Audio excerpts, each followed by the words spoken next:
सीते राम कथा हृदयम। पुत्री सीता, स्वयं अपने हाथों से फूलों की माला बनाने की आदत अब मुझे भी हो गई है।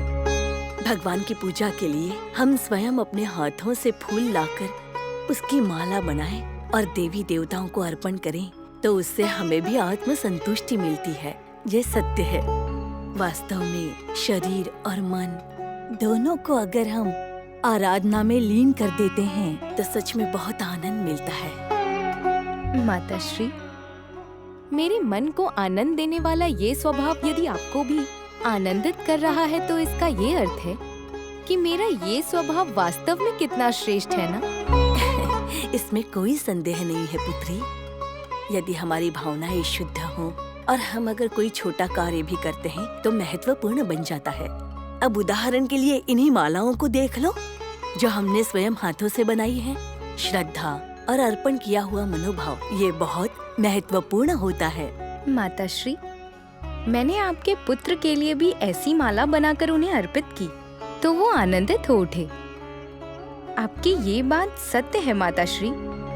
मेरी मालाओं के समर्पण के पीछे मेरा जो प्रेम था वही महत्वपूर्ण है। हाँ पुत्री, मेरे पुत्र को पहले से ये ज्ञात है कि किस बात को महत्व देना चाहिए और वास्तव में क्या श्रेष्ठ होता है।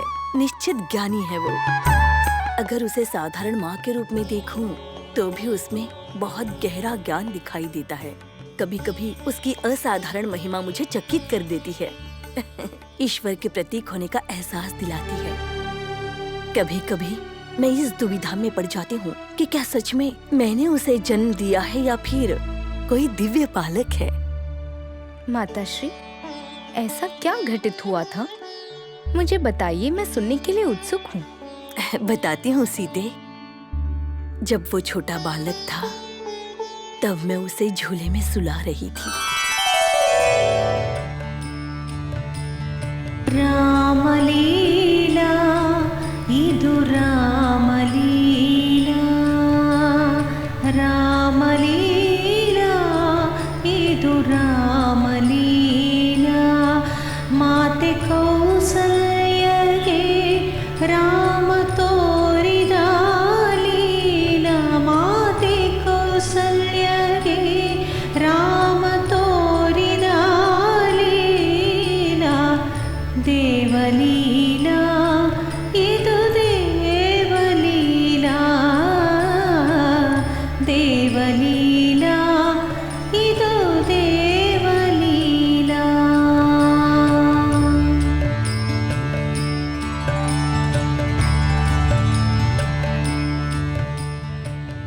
ದೇವದೇವನೇ ಇಲ್ಲಿ ಮಗುವಾಗಾಡಿಹನೆ, ಮಗುವೇ ಇಂದಿಲ್ಲಿ ದೇವದೇವನಾಗಿಹನೆ, ದೇವದೇವನೇ ಇಲ್ಲಿ ಮಗುವಾಗಾಡಿಹನೆ, ಮಗುವೇ ಇಂದಿಲ್ಲಿ ದೇವದೇವನಾಗಿಹನೆ। ಕೌಸಲ್ಯ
घटना को मैं आज तक नहीं भूल पाई हूँ। मेरा राम कभी मुझे मेरा बालक लगता था, पर कभी कभी मेरा राम भगवान के रूप में मुझे दिखाई देता था। किंतु एक बात तो स्पष्ट हो गई, राम सामान्य नहीं है। वो कभी मुझे मेरे बेटे के रूप में दिखाई देता था, तो कभी भगवान के रूप में। ये बात तुम्हें कभी महसूस हुई होगी सीते। तुम्हारे लिए राम पति भी है और भगवान भी।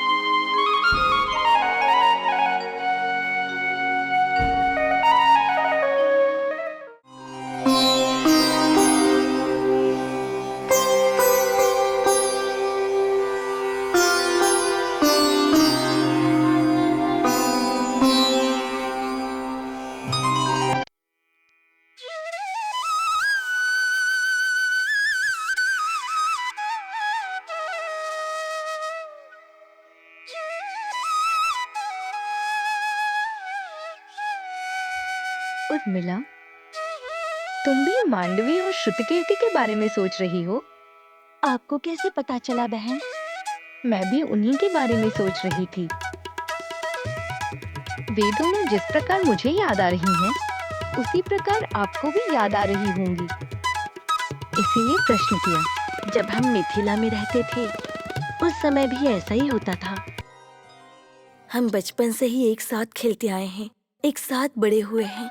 जब छोटे पिताश्री सांकाशा नगरी चले गए, तब श्रुतकीर्ति और मांडवी भी उनके साथ चली गईं। हम सब बिछड़ गए, फिर से हम दोनों ही रह गए। अयोध्या हम चारों एक साथ ही आई दीदी। और फिर श्रुतकीर्ति और मांडवी कैकेयी राज्य चली गईं। तब एक बार फिर यहाँ सिर्फ हम दोनों ही रह गए। हाँ उर्मिला, परंतु मिथिला में जब हम बालपन में थे, तो क्रीड़ा और शिक्षा में हमें उनके वियोग का आभास नहीं होता था। किंतु अब ये संभव नहीं है। अब उनके स्मरण से हृदय विचलित हो जा रहा है। बहन सीते, मुझे एक विचार सूझ रहा है। कैकेयी राज्य में रहने वाली श्रुतकीर्ति और मांडवी को अगर हम एक संदेशा भेजें तो कैसा रहेगा दीदी? जैसा हम उन्हें स्मरण करते हैं, वैसे ही वो भी हमें स्मरण करती होंगी ना? हमारा संदेशा देखकर वो प्रसन्न होकर हमें उत्तर भी तो भेज सकती है ना? यदि ऐसा है तो सखी से कहो लेखन सामग्री ले आए। संदेश लिखकर भेज ही देते हैं। लेखन सामग्री शीघ्र ही लेकर आइए। जो आज्ञा महारानी।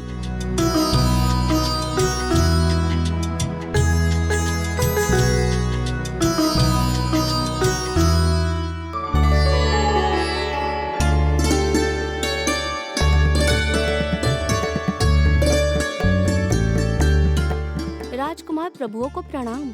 मंगलमय हो। सखी, ये क्या है?